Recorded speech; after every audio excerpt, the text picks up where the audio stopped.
वहाँ बात होगा, द्वार पर चलिए, चलिए सबको दिखने दीजिए। जो लोग इस एनकाउंटर पे जश्न मनाएंगे कि हमारे जाति का लड़का नहीं ना था, हम जश्न मना रहे हैं, यकीन मानिए आपकी भी बारी आएगी। निंदनीय, निंदनीय।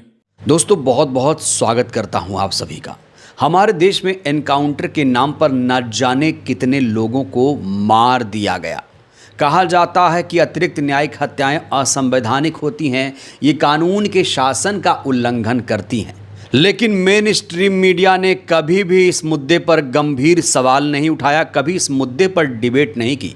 हमेशा ऐसे मुद्दों को हवा दी, ऐसे मुद्दे पर जश्न मनाया। लेकिन बिहार के भोजपुर में जब से भरत भूषण तिवारी का एनकाउंटर हुआ है तो मेन स्ट्रीम मीडिया इसे अवैध बता रहा है, इसे फर्जी बता रहा है। जो क्रांतिवीर बनकर देश के सिस्टम को झकझोर रहा था, लेकिन बिहार के कुछ कायर पुलिस वालों ने 4 गोलियों से उसे और उसकी क्रांति को शांत करने की कोशिश की। भरत भूषण तिवारी सोशल मीडिया ही नहीं अब सिस्टम में ट्रेंड कर रहा है। सवाल है कि यह एनकाउंटर एक निर्दोष नौजवान की सुनियोजित हत्या या इसे ब्रह्म हत्या के संकुचित सोच के दायरे में क्या देखा जाए। इस एनकाउंटर पे जश्न मनाएंगे कि हमारे जाति का लड़का नहीं ना था, हम जश्न मना रहे हैं, यकीन मानिए आपकी भी बारी आ जाएगी। तो भरत भूषण एनकाउंटर केस की आखिर क्या है सच्चाई? कौन था भरत भूषण तिवारी?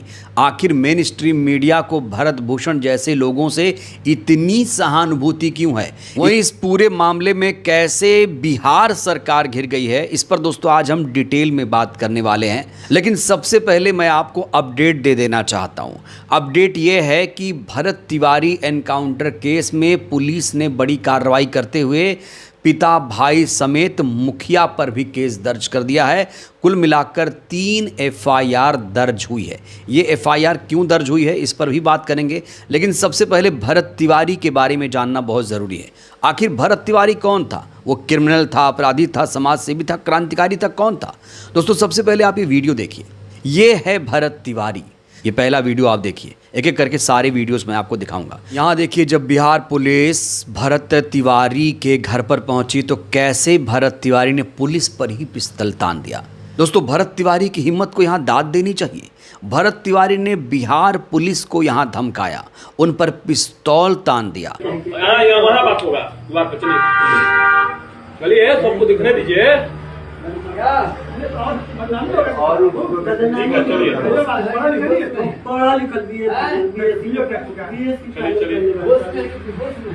यही नहीं दोस्तों, एक और वीडियो इस समय भरत तिवारी का वायरल हो रहा है। ये वीडियो आप देखिए। जब पुलिस इसे गिरफ्तार करने पहुंची थी तब ये कैसे पुलिस को धमका रहा था, ये वीडियो भी आपको देखनी चाहिए।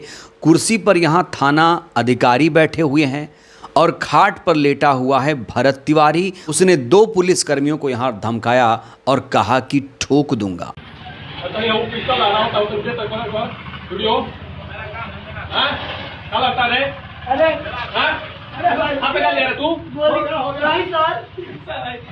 आतंकवादी साला जहाँ दिखाना है तो नहीं करेगा, डर के भाग जाता है साला, लहरा रहा इससे करे गोली न चलेगी।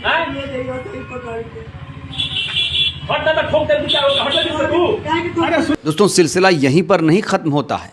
कहा जाता है कि भरत तिवारी दुर्दांत अपराधी था जो जेल भी जा चुका है, उसका एक आपराधिक रिकॉर्ड भी है। ये वीडियो भी आप देखिए। जब भरत तिवारी को पुलिस गिरफ्तार करने पहुंची थी तो कैसे वो पुलिस पर गोलियां चला रहा था, कैसे वो फायरिंग कर रहा था, पुलिस को कैसे भरत तिवारी धमका रहा है, ये वीडियो भी आप देखिए।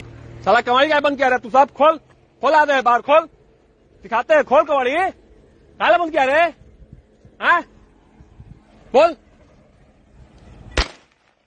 कहा जाता है कि भरत तिवारी को धर्मनिरपेक्ष राष्ट्र नहीं, हिंदू राष्ट्र चाहिए था। ये वीडियो भी भरत तिवारी का दोस्तों वायरल हो रहा है, जिसमें वो हिंदू राष्ट्र के लिए पदयात्रा करता हुआ नजर आ रहा है।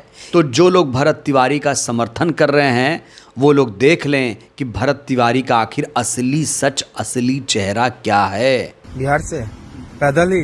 हाँ पद यात्रा है। अच्छा, उनके पद यात्रा उनके समर्थन में मध्य प्रदेश तक जाऊँगा, छतरपुर तक, और सनातन धर्म के समर्थन में और हिंदू राष्ट्र के समर्थन में पद यात्रा करते हुए यहाँ।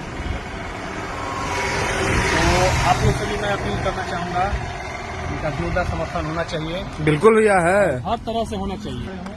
हम जहाँ से आ रहे हैं भाई, हम खास करके हम हिंदू है पहले, लेकिन आप जाति पूछे हम जाति तो नहीं मानते, लेकिन पूछे तो ब्राह्मण, लेकिन हम वो नहीं, हम हिंदू मानते हैं, हमारा सब हिंदू भाई। इस बीच इस पूरे मामले में चिराग पासवान की भी एंट्री हो गई और चिराग पासवान ने भी इस पूरे एनकाउंटर को लेकर सवाल खड़े किया है। भरत तिवारी के एनकाउंटर के बाद बहुत पीड़ा में दिख रहे हैं चिराग पासवान। निंदनीय, निंदनीय। मेरे सहयोगी हैं, सम्मानित हैं, बड़े हैं, बुजुर्ग हैं, आदरणीय हैं, बट इस तरीके से नहीं। एक बिहारी, और बिहारी ही नहीं, कोई भी व्यक्ति की हत्या की जाए, भले वो समाज के किसी भी वर्ग से आता हो, वो देश के किसी भी कोने से आता हो, कोई भी भाषा बोलने वाला हो, किसी भी जाति का हो, किसी भी धर्म का, आप नहीं बोल सकते हैं कि मर गया तो मर गया। आपको अगर उस परिवार का दर्द का एहसास नहीं है तो उस पर नमक छिड़कने का भी कोई अधिकार नहीं। मेरे सहयोगी हैं, मैं मानता हूं कि इसको एक राजनीतिक रंग भी मेरे बयान से शायद दिया जाएगा कि गठबंधन के भीतर दरार, पर आप ऐसे बयानों का समर्थन नहीं कर सकते। आज अगर मैं उनके बयान का समर्थन करूं या संरक्षण करूं तो मैं उस परिवार से कभी आंख नहीं मिला पाऊं। तो ये है चिराग पासवान का असली चेहरा। बहुजन लोग चिराग पासवान को ध्यान से देख लें, पहचान लें। इस बीच बिहार के भोजपुर से एक और वीडियो वायरल हो रहा है। जब भरत तिवारी का एनकाउंटर हुआ तो गुस्से में आए लोगों ने पुलिस की गाड़ी पर पथराव करना शुरू कर दिया, पत्थर बरसाना शुरू कर दिया।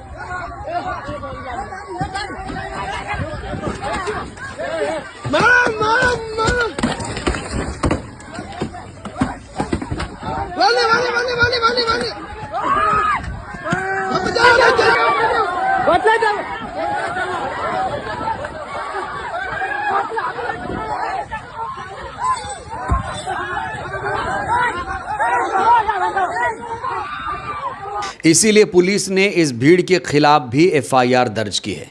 कुल 50 अज्ञात लोगों के खिलाफ पुलिस ने एफआईआर दर्ज की है। पुलिस ने 3 जो एफआईआर दर्ज की है वो बहुत महत्वपूर्ण है।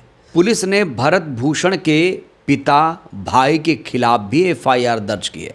पुलिस कह रही है कि भरत के पिता भाई को हथियारों की जानकारी थी कि भरत के पास हथियार हैं, इसके बावजूद उसने पुलिस को सूचना नहीं दी। पुलिस इसके पीछे 3 बड़ी वजह बता रही है। पुलिस कह रही है कि भरत भूषण के पास अवैध हथियार था, उसने पुलिस पर फायरिंग की, उसने सरकारी कार्य में बाधा डाला, इसलिए उसका एनकाउंटर हुआ, और जो हथियारों की जानकारी थी परिवार वालों ने नहीं बताया, इसलिए उसके पिता और भाई के खिलाफ भी एफआईआर दर्ज हो गई। इस बीच इस पूरे मामले में थाना अधिकारी का भी बयान सामने आ चुका है। शुरू से लेकर के जब पता चले कि ये पिछली में रहता है, घर से लेकर के और अंतिम जगह एसपी साहब, हम सब लोग उसे बचाने का प्रयास किया, उसके माँ से बात किया, पिता से बात किया, भाई से बात किया, जब सो जाएगा तो पीछे हटा लेना, आपको सूचित करना, लेकिन उन लोग कोई सहयोग नहीं किया। पिता कह रहे थाने पर हम सूचना लेकर गए थे कि पागल है, थाने पर हमको बिठा के रखा गया, इधर गोली मार दिया। ये क्या बताया गया था? वो तो सूचना जब देखा कि ये पुलिस लग गई है और पकड़ लेके जेल भेज देंगे, हम लोग जेल में क्या भेजेंगे? भाई इसको पिस्टल ले लो, हमको बता दो, कोई दिक्कत नहीं है।